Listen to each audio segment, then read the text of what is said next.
Уголовного дела по обвинению Джампильцева Руслана Кенжегалиевича совершенно частью 2 пунктом 3, 399 части 1.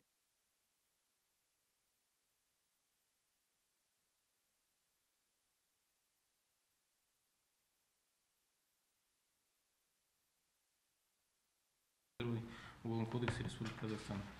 Секретарь, доложите, я в курсе. Вы показать, да, передали, я посмотрю, уважаемый председатель. Хорошо. Как гласит само процессуальное соглашение, 3 года ограничения свободы. Нет, какие статьи? А статьи 194 часть 1, это эпизод с Аманжоловым, 194 часть 2, это эпизод с Куандыковым, который вы все видели, что его нету, и 399, да, по спецсредствам и все. Стороны пришли к какому-либо.